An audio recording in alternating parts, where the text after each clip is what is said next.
tell ourselves the same story, I'm not enough. And being able to go back to that little boy or little girl and to just be there for them, and just love them, Mm.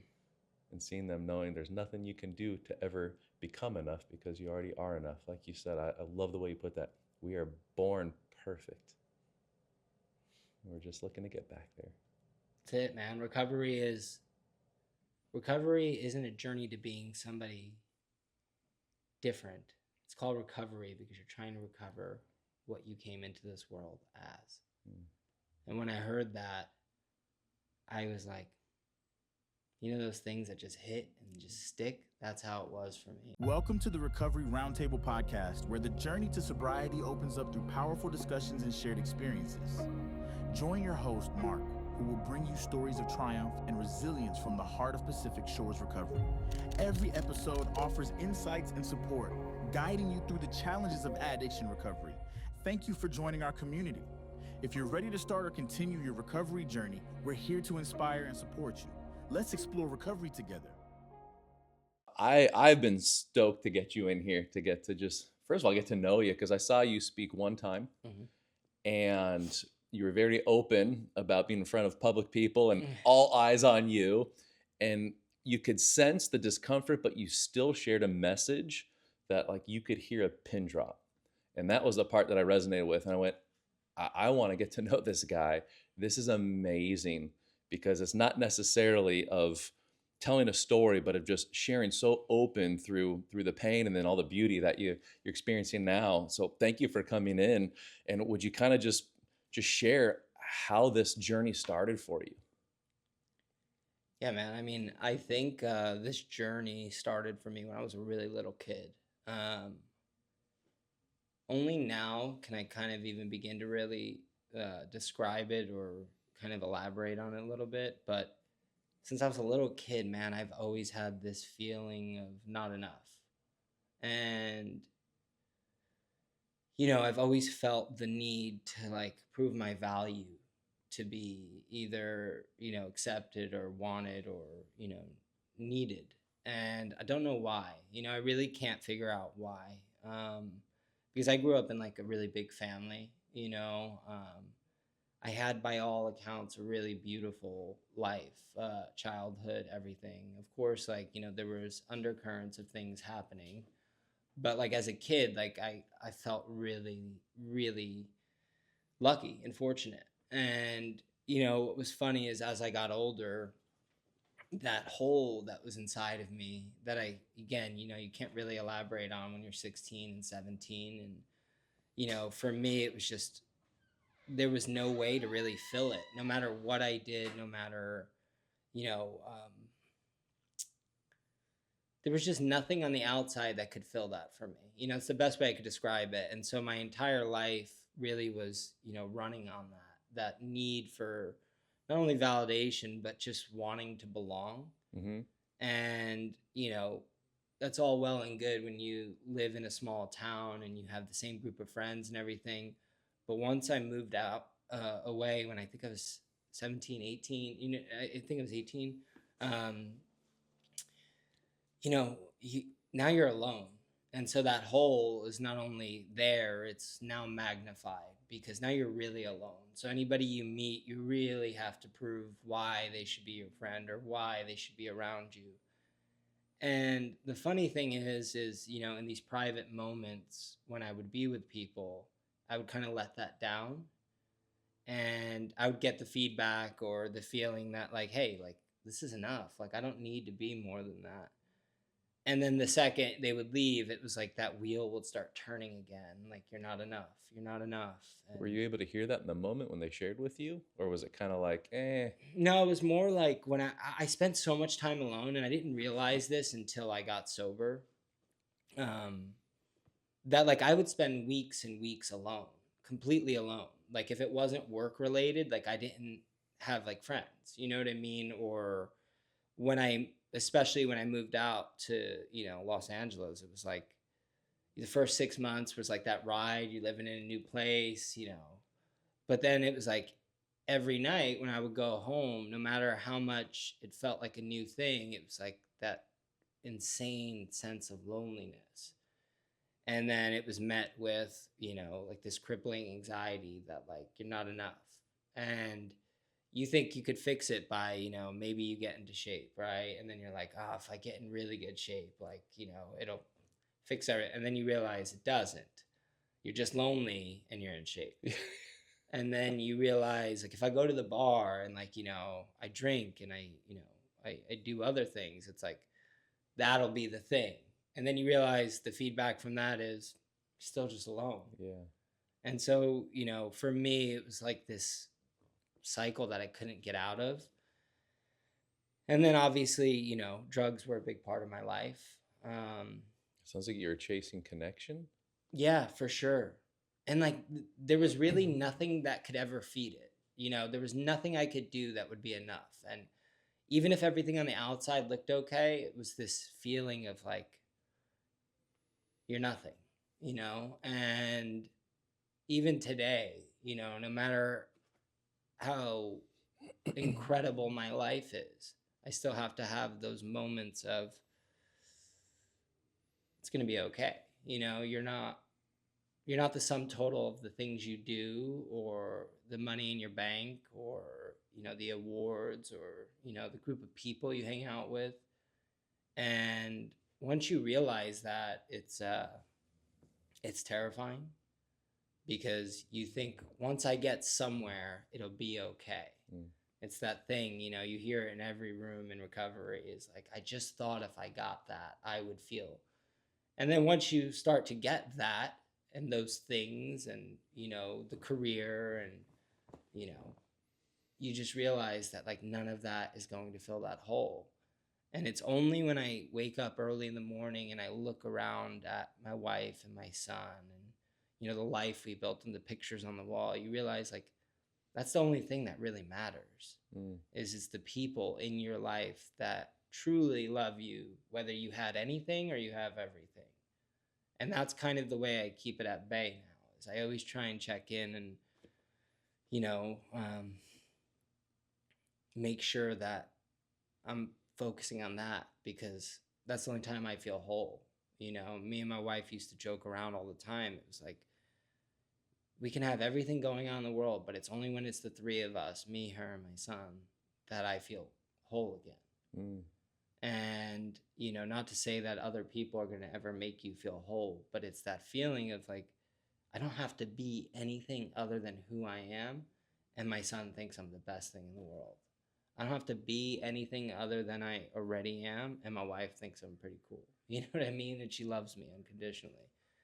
And that was something for the first, 26 years of my life, 25 years of my life, I didn't have, so yeah, it started pretty early. So you mentioned you left to go to LA. What was so alluring? What made it LA? First I lived in South Florida, and that was an experience. God bless my roommate. He, had a normal life, was going to college, and I used to just sit there all day and just smoke weed. You know what I mean? And like go to the beach, that was my life. And I really always knew I wanted to make movies. That was something that from an early age, I just loved movies. What was the first movie you saw that you felt called to be a part of? It's got to be Rocky. It's so good. Yeah, it's got to be Rocky. And, funny enough, like the guy who made Rocky, most people don't even know his name. His name was John G. Avildsen. And, for whatever reason, I saw that movie and I was just like, I want to make this. And, where I come from, like nobody makes movies. Nobody like is going out. It's not your neighbor who made the movie. You know what I mean? So the idea of you wanting to, and then like actually doing it, the gap is like the Grand Canyon in terms of how to get there. But while I was in South Florida, I'd found this little film school called the Palm Beach Film School. And it was literally half the size of this room. You know what I mean? It was literally a classroom and like an editing bay. But it was like, when I walked in and I heard people talking about movies that way, and, again, like the area it's in, like these people are never going to make a movie that's in Hollywood. But like the fact that they were so passionate about it and like this is what they did, it was like, oh man, now I belong, and Did you find that connection that you felt you kind of what yeah. you're searching for? Okay. Yeah, and So that was the again, draw. like, one of my teachers, his entire life, his job was to be a cameraman for the Super Bowl. One of 500 of them. But like the fact that he cared so much about cameras, like I could talk to this guy for 12 hours, and like the people I was in there with, like I don't even know if any of them have ever made a movie. But it was this idea that like we were all getting together once a week to make movies. And so I went down there, I did that for 6 months. And while I was in there, there was an acting class. Again, like you can imagine, it was an acting class. And they convinced me to go. And I went and I put up a scene from Good Will Hunting, which is my favorite movie. And the teacher like pulled me aside after. He's like, you got to pursue this. He was like, I don't tell anybody this, but like, you got to go. Mm. And so I was like, off to New York, you know what I mean? And pursuing acting.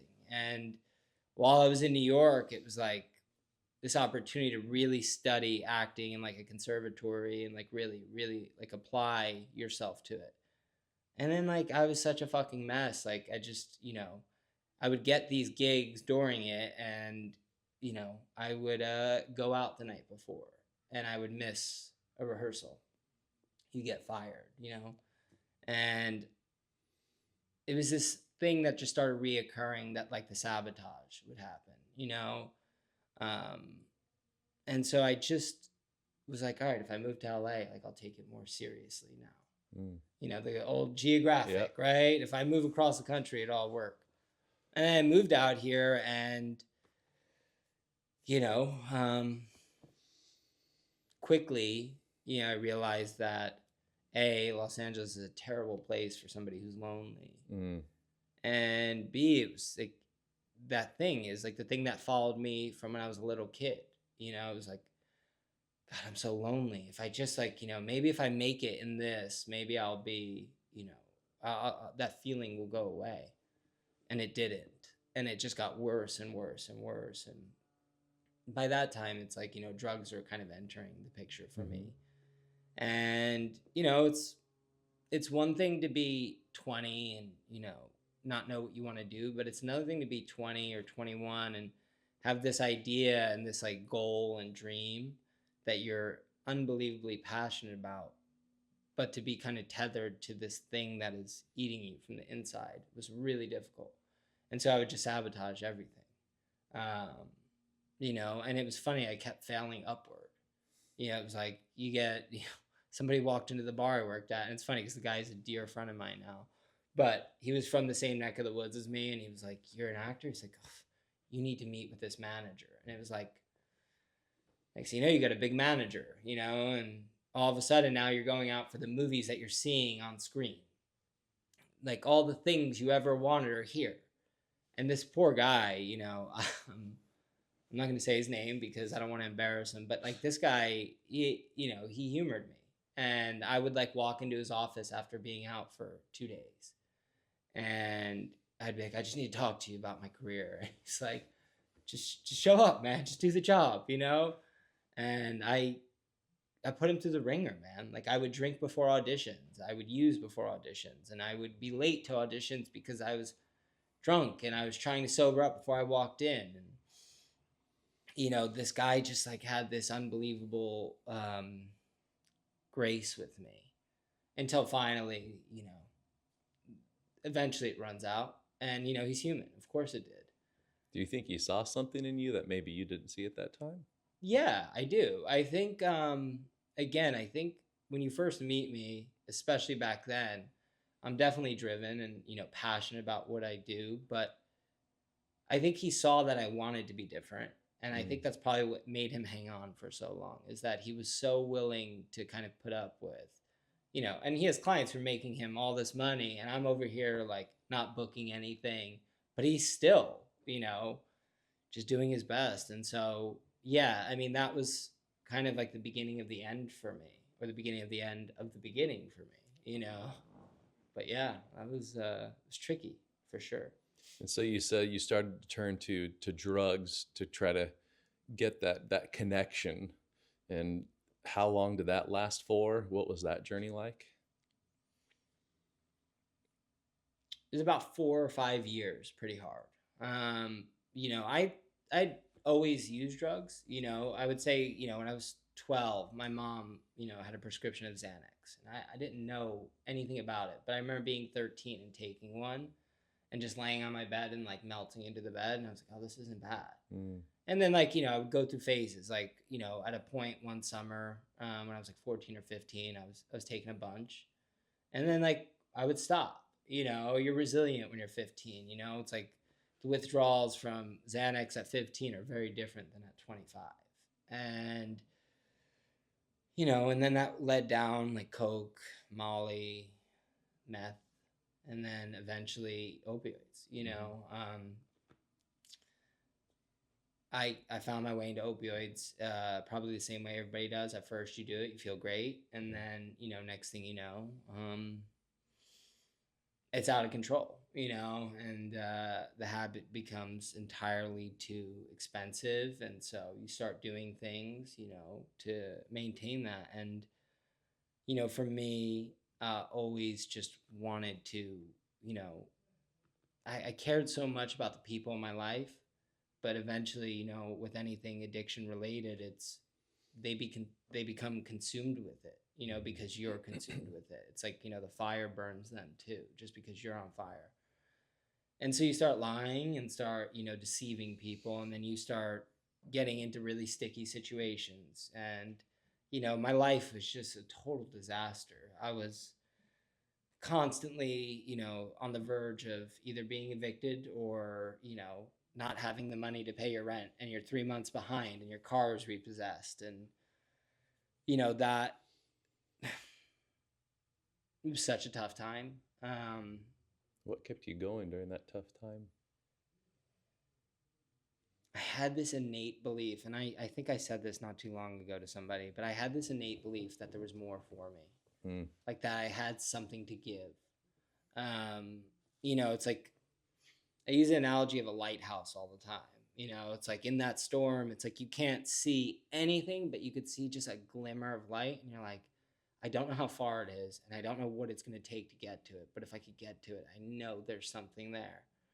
And I had that. I just had that feeling. And, you know, I was really lucky.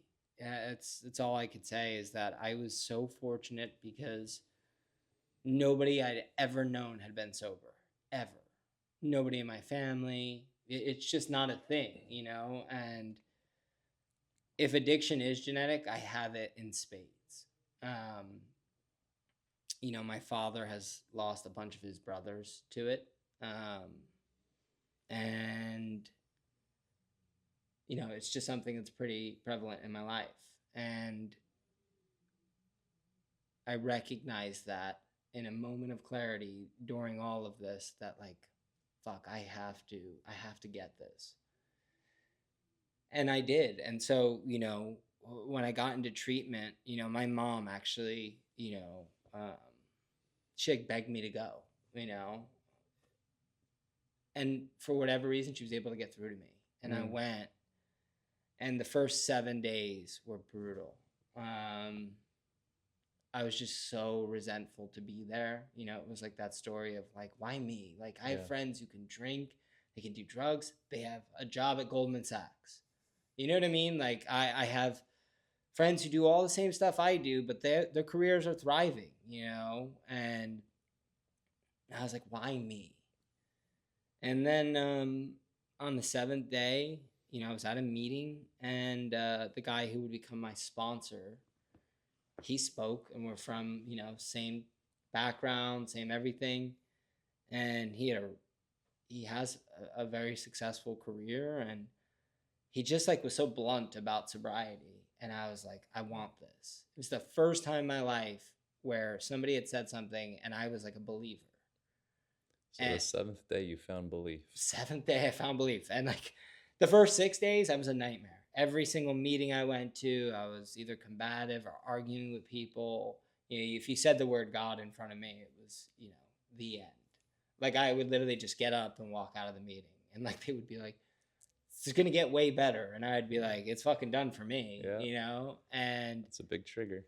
huge, you know, because I was the atheist who, you know, the Christopher Hitchens atheist, where it wasn't just like I was an atheist. I had to tell, if you said the word God, I was like, I'll show you. I will fucking show you a million reasons why it doesn't exist. And you said was. yeah. And so my sponsor, you know, and then I throw myself into recovery, you know, 90 and 90. I probably did 150 and 90. I would go to 3 or 4 groups a day, and then obviously the meetings. And, you know, I was doing step work, I think, on the 3rd week of my recovery, you know, because I just wanted it so bad, because I was meeting all these people who I would hear their stories and I'd be like, I thought I was the only one. I thought I was the only one who threw away his life. I thought I was the only one who lied, cheated, and stole. Yeah. I thought I was the only one. And they were like, no, we actually have done way worse. And I was like, debatable, but okay, you know. And then I just bought into it, man. You know, I just did. And my sponsor was just the most fucking generous guy I'd ever met.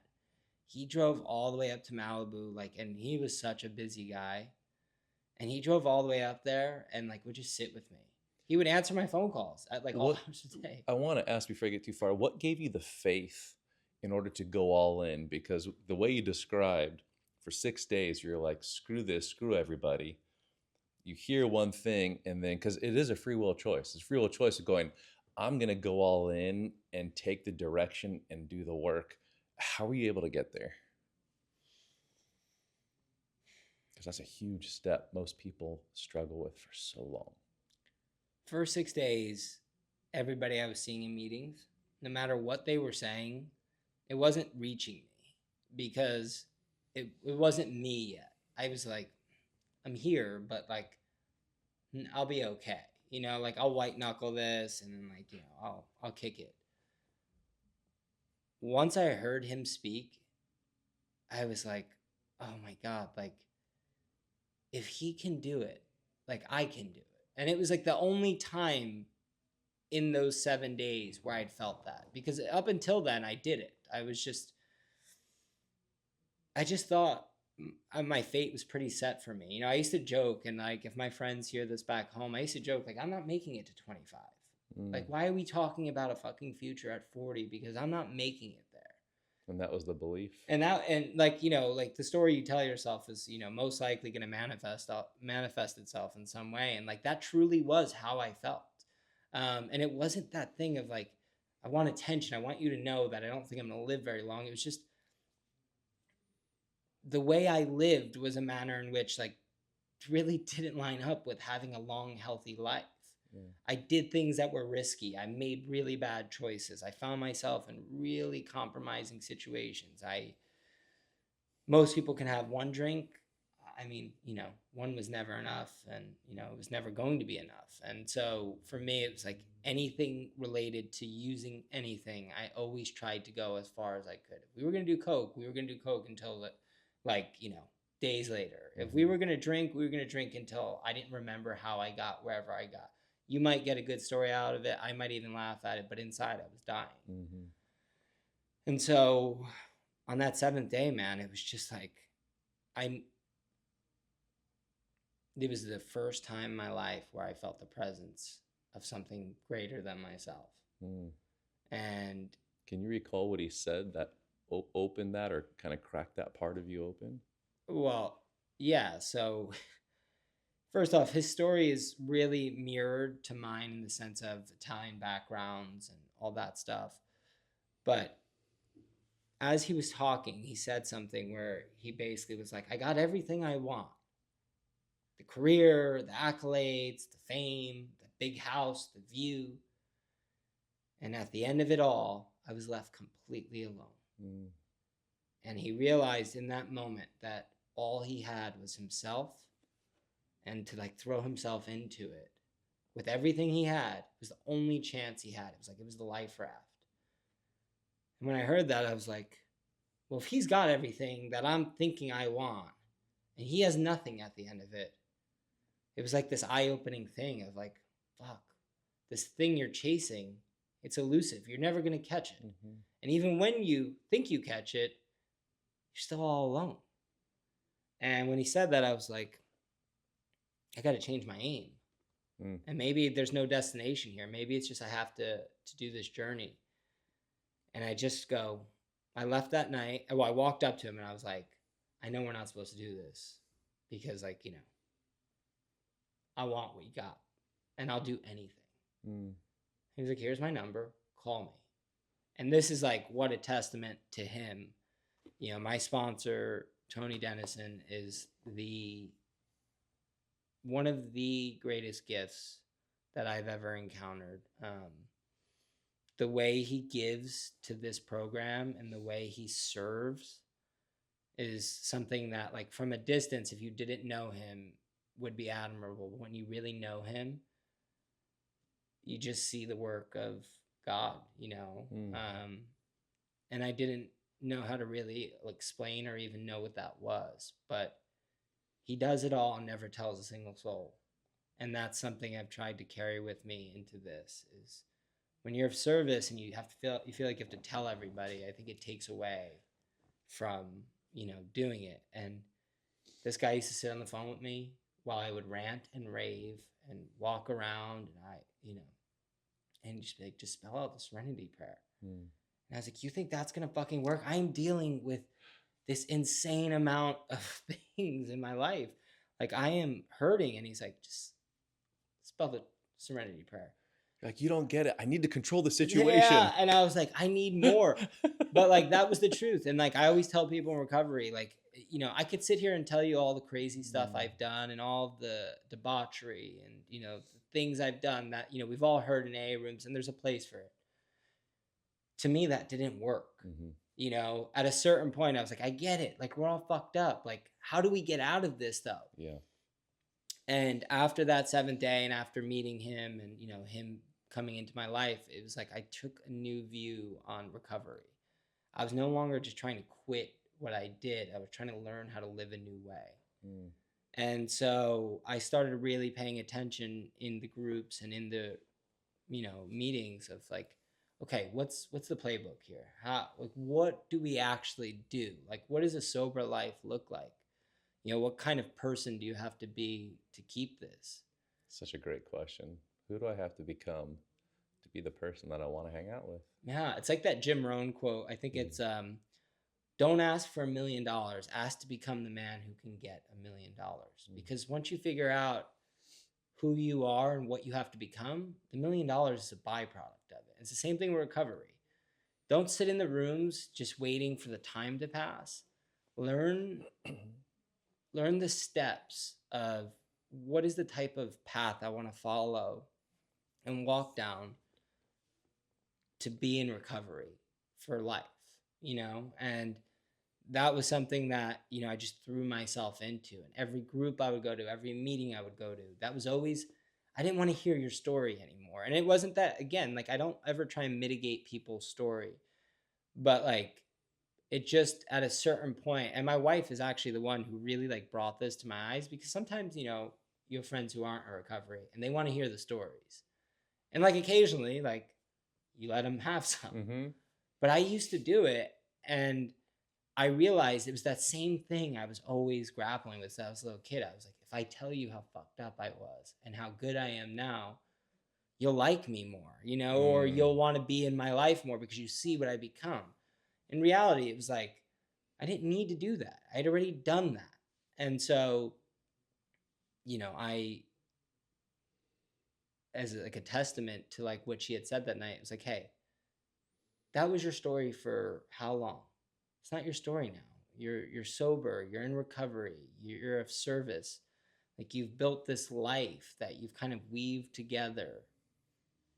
Tell that story, like, don't, you don't have to give an interview, or you don't have to get up there to try and, just tell how messed up you were. Like, tell them who you are now.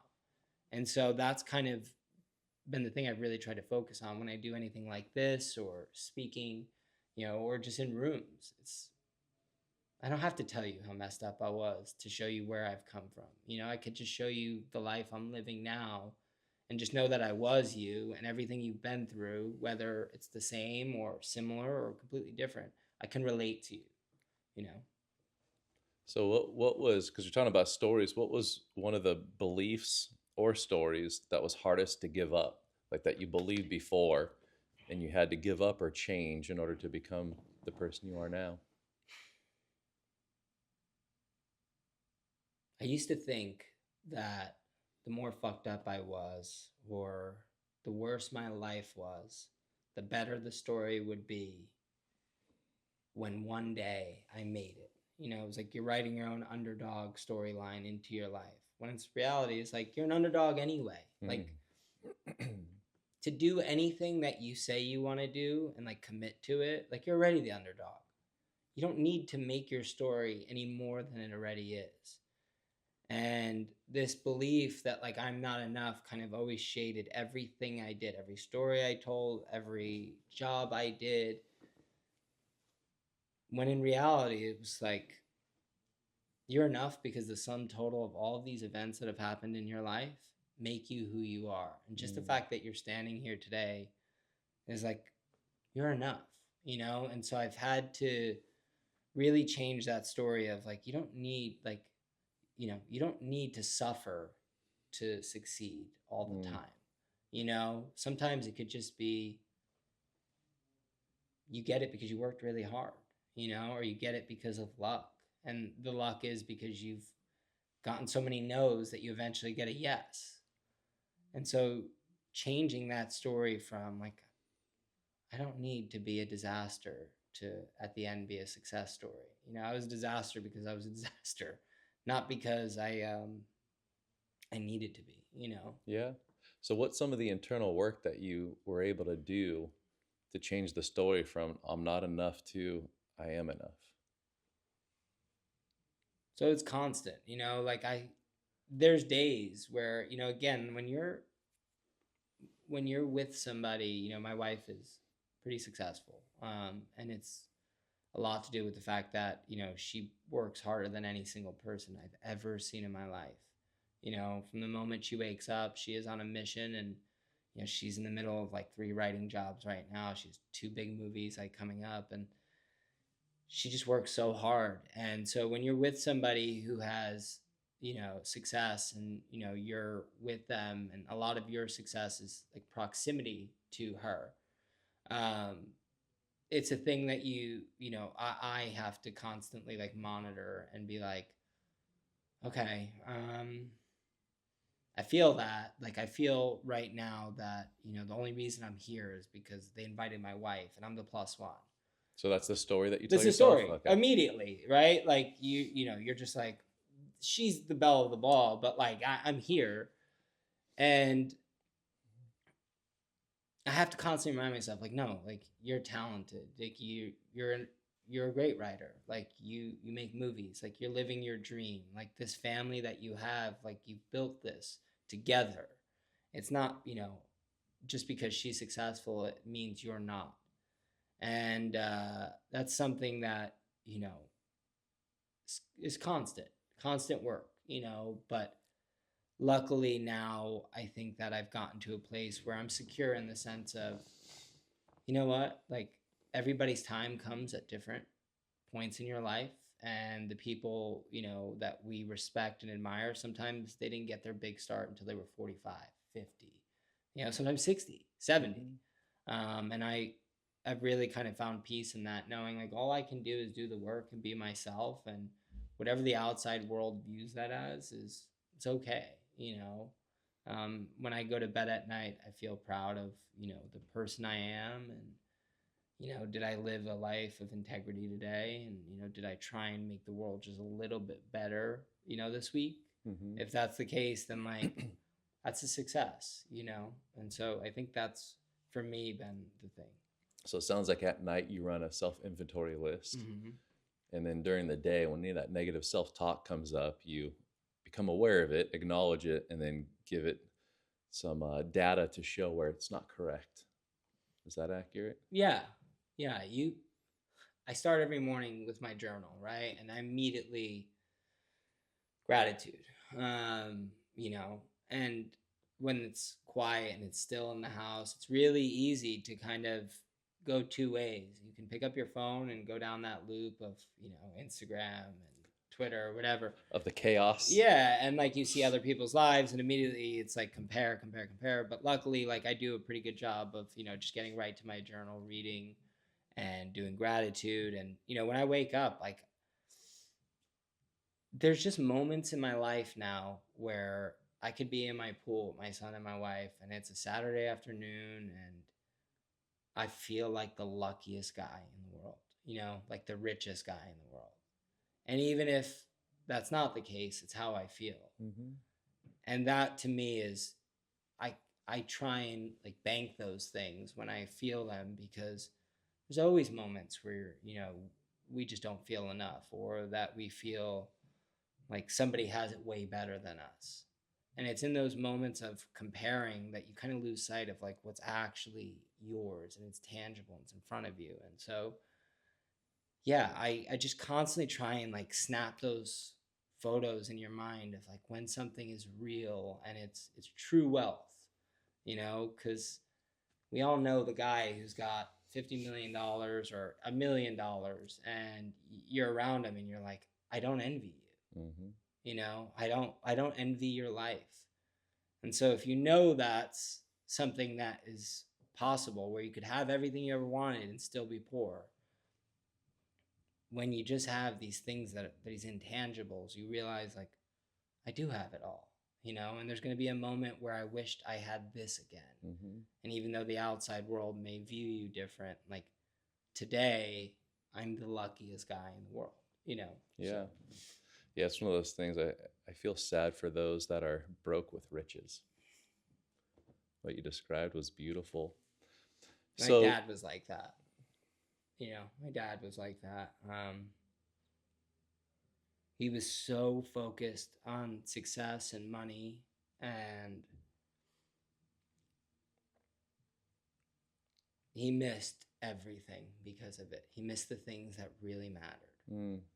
And that was something from an early age. I used to wait up all night for my dad to get home from work. And he would get home at 10:30 at night, and he would sit at the kitchen table and eat and put on, a movie or something. And, once you're a parent, at least for me, for my son, it's like, I'll drive through the middle of the night after a job just to make sure I'm there when he wakes up. Or I will mend my schedule to make sure I am there for his,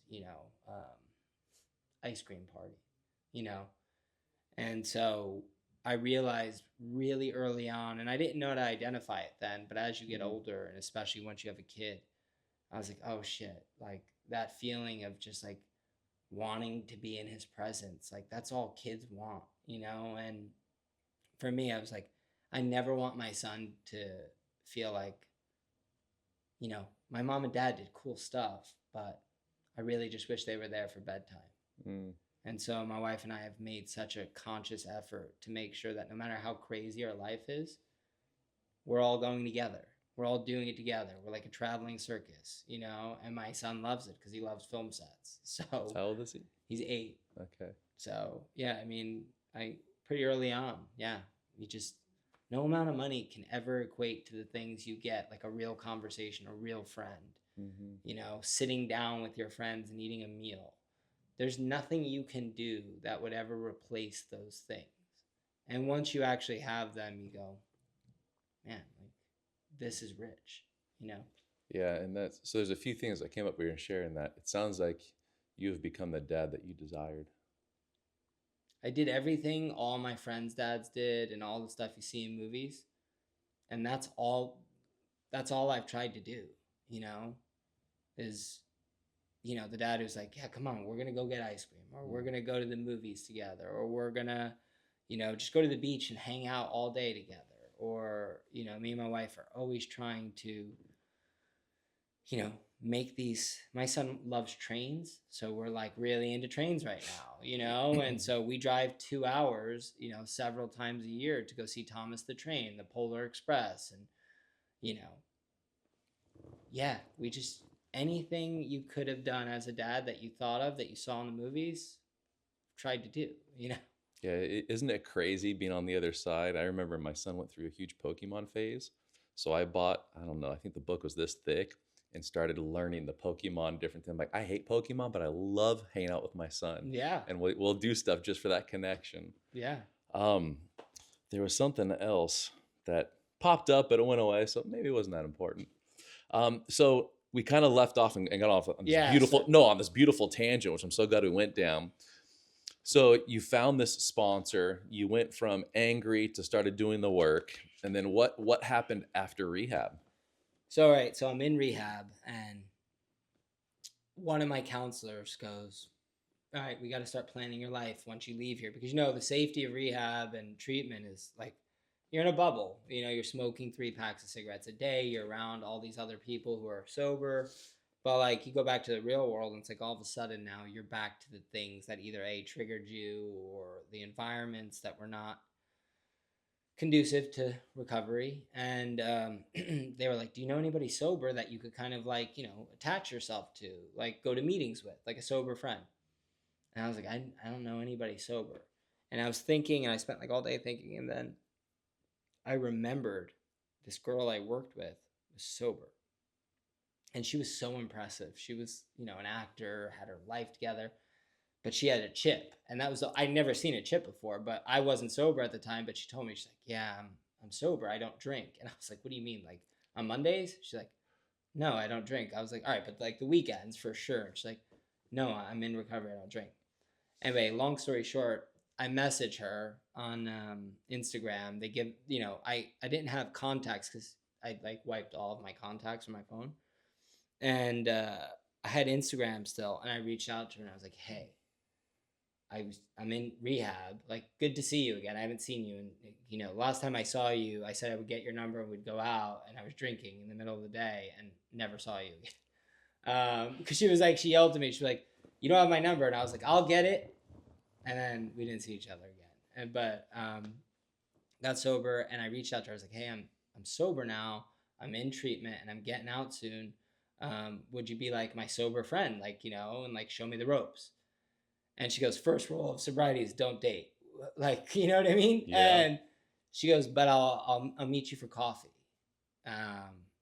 Great boundary on her side. Amazing. See so many people go, I still don't know how to be okay with myself, so they can make me feel good in a moment.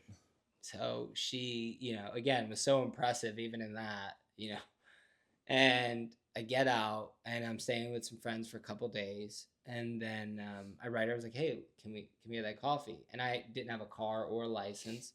And so I'm walking around Hollywood and I'm up by Beechwood Canyon.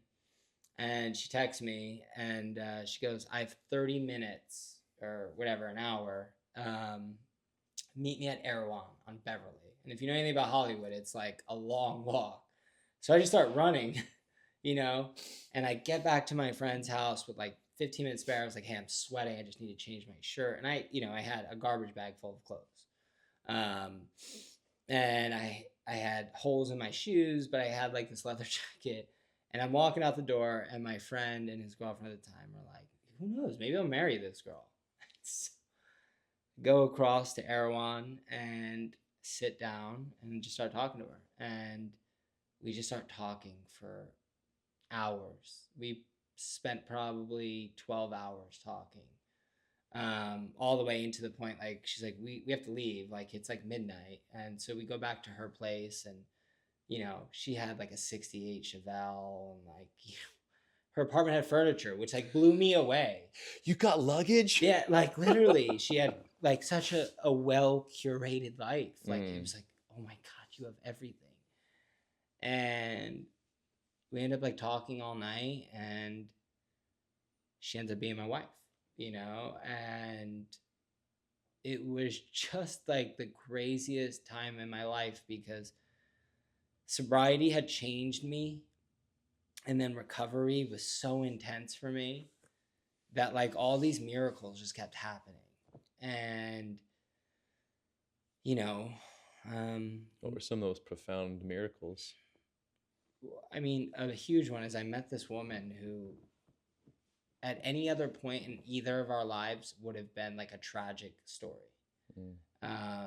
We both had really similar destructive patterns. And the fact that we both met in recovery was really beautiful. She just had a willingness to like support me in my sobriety because I had nothing to offer, other than what you saw is what you got.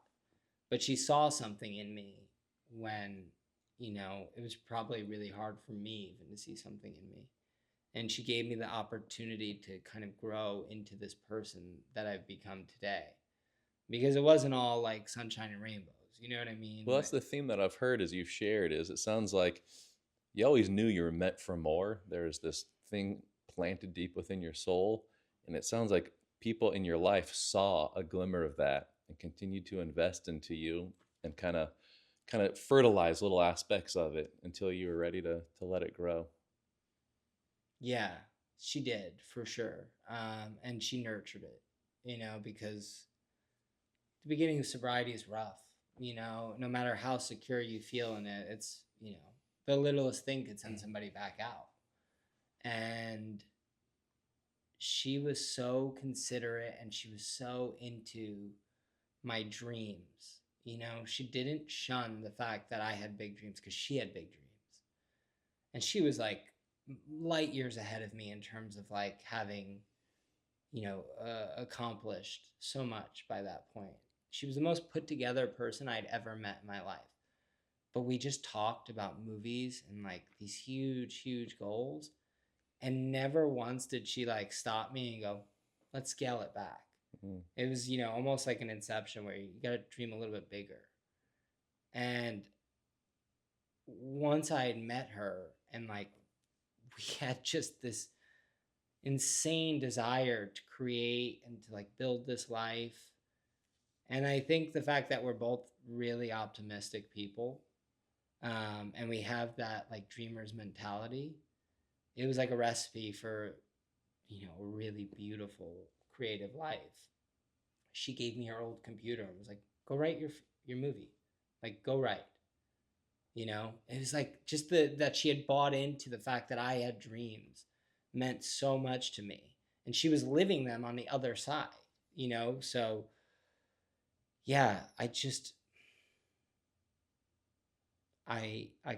keep saying it, but there's just days where I wake up and I'm like, my life could have taken so many different paths. And there were so many opportunities for it to go severely off track. And it did at points. But once I met her and we fell in love and like we started building this life together, I was like, I want to get this right. And I want to live a life worthy of this life. And, it'll be 10 years, So, yeah, it's just profound gratitude for, life kind of putting this stuff in front of me and me not fucking it up, Yeah, it sounds like there was surrender again and again and again, and then actually doing the work. And then so you guys got married, and then you said both of you went all in on a project. All in, yeah. We when I first met her, she goes, I wrote this script, which, I make this joke now, but at the time I was really nervous about it. When you're with somebody or your friends write something, you want at least us, we want you to win. Like I'm your biggest fan regardless, whether you make Barbie or you make, a movie that never sees the light of day. You're Knuff. You're Knuff. It's a crazy story about this. Sorry, I didn't mean to throw you off. No, but you're gonna laugh. We just were, we were each other's biggest fans. But she says to me, I wrote this screenplay. It's about my life. I'm a suicide survivor. This is my story. It's called Continue. She hands me the script and she's like, I'm going to work. Would you read this? I want to know what you think. And what she didn't know, I was like, yeah, of course I'll read it. As soon as she walks out the door, I start like having a panic attack because we're living together now. And like, I've made like this vow to not lie about anything, like to have like radical transparency here. Mm-hmm. So you're aware that there's a bias factor that you might have to address. And I'm like, if this is bad, like I would never say it's bad, but like, I would have to start bending the truth. And like, I don't, not that that I'm a judge of like what's good and what's not, Yeah. my personal opinion. Well, she leaves and I read the script and it was like one of the best things I'd ever read. And I was so blown away that somebody could write that, because I was always a guy who was always writing but never finished anything. I mean, I probably That have resonates. written 5 million scripts, but especially at that time, I never finished one of them. And I was so blown away by somebody's courage and like dedication to committing to something and finishing from beginning to end. And it was just so powerful. And she came home and I was like, congratulate, like I love it. Like, yes, like this is amazing. Let's make this. And like, we didn't have the means to make this movie at the time, but I was like, we have to make this movie. And that started like this 3 or 4 year process of us trying to make it, until finally she was like, I want to, like, I have to make this movie. Like, I'm afraid I'm going to die without like ever being seen like the way I want to be seen in my story being told. And like, how like in a relationship, one person's responsible one who like is there to like basically be the guardrails against the security. Yeah. And the other one is like the optimist, like, let's spend all of our money and move to, Mexico. I was not that. I was like, I think we should invest everything we have and we should do this. She's like, really? I was like, yes, everything. I was like, what do we need money for? Like we started to make like we want to make movies. Like that's our dream. Like money will come, maybe it won't. Who knows? I don't care if it ever makes $1. We have to make this movie. And I think she was so taken aback that like I wasn't like, no, we should save our money and buy a house. She was like, okay, I guess that's what we're gonna do. And like, it's a really long story, but we ended up, yes, investing every dollar we had with a 2-year-old at the time. And it started this process, and we ended up making this movie called Continue. And Continue is the true story of my wife's suicide attempt that she survived when she was 22. Wow. 21, 22. And if you haven't seen it, it's out now. But at the time, we made this movie, and my wife had never directed a movie, and we had went through kind of a few different directors who maybe were going to do it, maybe not, until finally, like, the producer of the movie was like, why don't you just direct it, to my wife? And she just broke down crying. And she's told the story on a million podcasts, but it was the first time somebody was saying, like, I believe in you. Like, like somebody else was saying it, like, this is your story, like, who better to tell it? And so we did, and we made this movie, and it was such an incredibly difficult but beautiful experience. Because again, like that naivety, everybody tells you how hard it is. Like, you don't know how hard it is till you're there doing it. And like, we would drop my son off at daycare, go to set, film, act in a scene, go back, pick up my son, get him with the babysitter, come back for the night. It was like, we just did it. And we made this movie, and locked the edit like right before COVID hit and the world shut down. And you invest all your money into a movie, and then the world shuts down with a once-in-a-lifetime pandemic. It's like, now you're in trouble. And despite everything, my wife would commute from Fresno down to LA for like weeks to like finish the movie. And we did. And, the movie hadn't even come out yet, but it was making its way around the festivals and, doing its thing. And another movie came up. And so she went and made that movie, a much bigger movie. And then that movie came out before the first movie came out. And so, over a 5-year period, it was like we went from, like just kids is how we felt. Mm-hmm. So all of a sudden now, you have these careers and you have this life and all the things you ever wanted. It's like you have them, and it's like, we're here, but Continue didn't come out yet. And so then this past fall, Continue came out, and to see it in movie theaters and, to see it like on demand and Paramount Plus, and like this movie that was like a thing where we used to do reads at our house, and my mom would she would cook for us, and like with our friends who worked in restaurants with us, like we would do table reads. To see it from that on my living room floor and at my kitchen table to being, around the world and like people seeing it and sharing it with people was just the most surreal experience. And, it really led to this beautiful portion of our life now where, I forgot to say, like during this story, I had seen an interview with this producer. Her name's Robbie Brenner. Robbie, if you're watching this, I'm sorry for embarrassing you, but Robbie had made Dallas Buyers Club, and the EP on our first movie, Continue, and the producer of Desperation Road was a gentleman named Cassie Elways, and he was a producer of Dallas Buyers Club as well. And we had this like weird connection to Dallas Buyers Club. But I saw Robbie do this interview at Lincoln Center, and I was like to my wife, I was like, you have to have her in your life. You have to meet her. And my wife saw the interview and just put her on her vision board. And we're like big vision board people. Robbie ends up leaving to go to Mattel to make a movie called Barbie. And our journey on the film of Continue was at this little festival. And my wife meets this incredible guy, Tony Gabastone, who runs a festival called Brave Maker up in Redwood City. And he says, you want to meet, like, I can introduce you to Robbie Brenner. I had her on my podcast for this movie called Burden. This movie Burden that came out, the story's all going to connect, I promise, had this actor named Garrett Hedlund. He's incredible. If you've never seen him, I assure you probably have, but he's incredible. And my wife used to always say to me, if we could just meet, I know he would get me. Like she would cry. She was like, I want to work with him. He does such good work.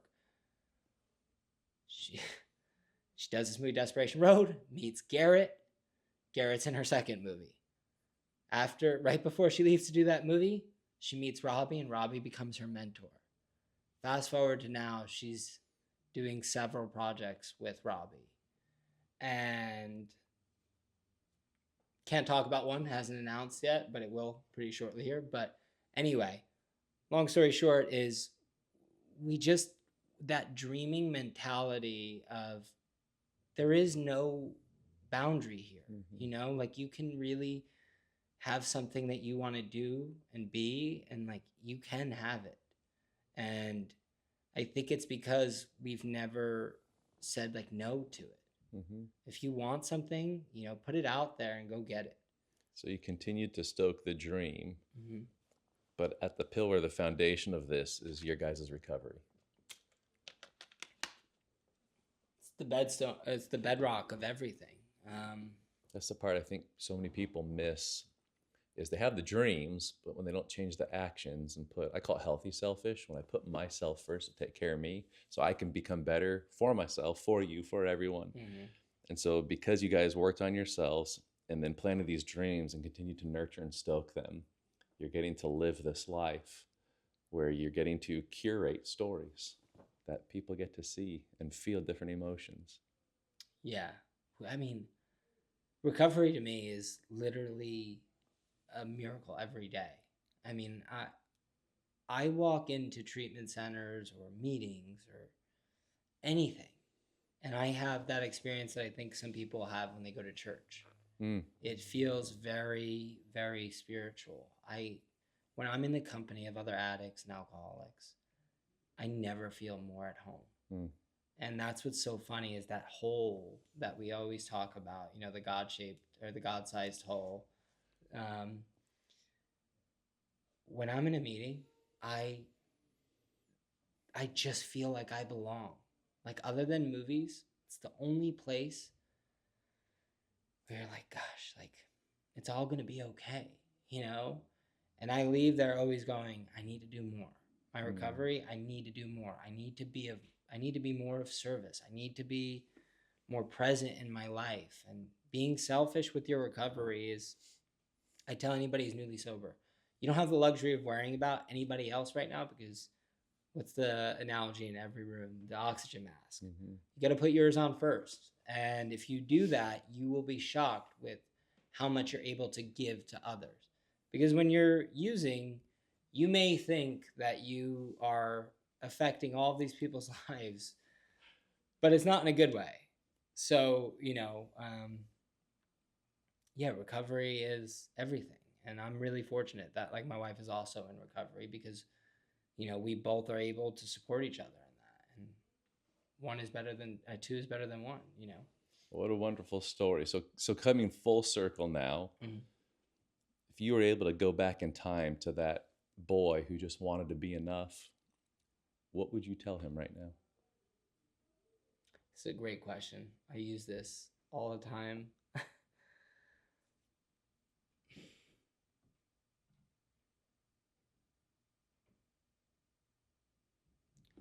I would probably say to him that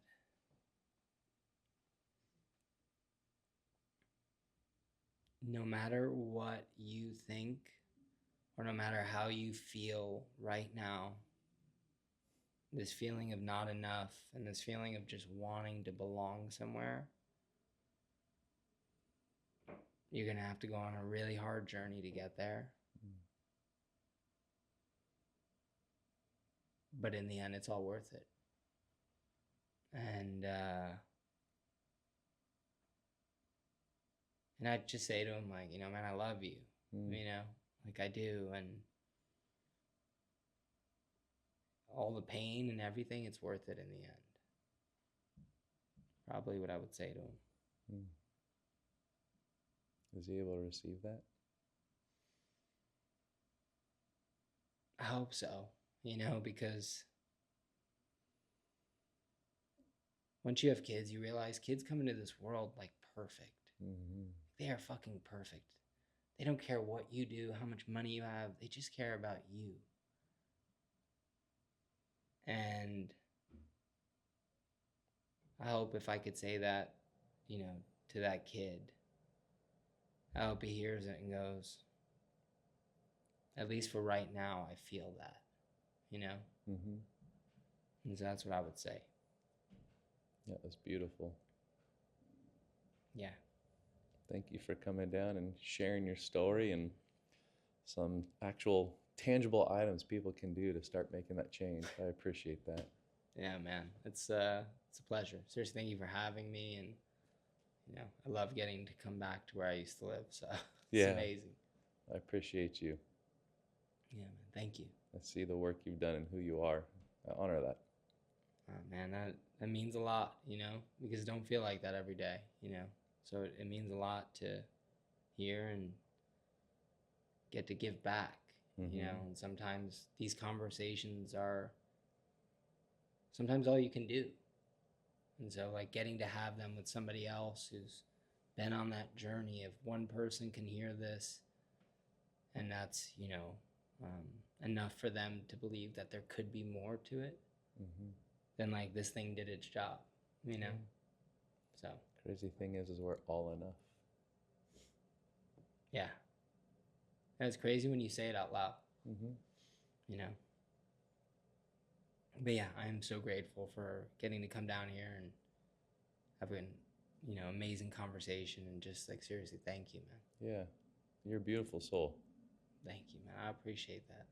I appreciate you doing what you're doing to let other people know and recognize that, because we all tell ourselves the same story, I'm not enough. And being able to go back to that little boy or little girl and to just be there for them, and just love them, and seeing them knowing there's nothing you can do to ever become enough, because you already are enough. Like you said, I love the way you put that. We are born perfect. We're just looking to get back there. That's it, man. Recovery isn't a journey to being somebody different. It's called recovery because you're trying to recover what you came into this world as.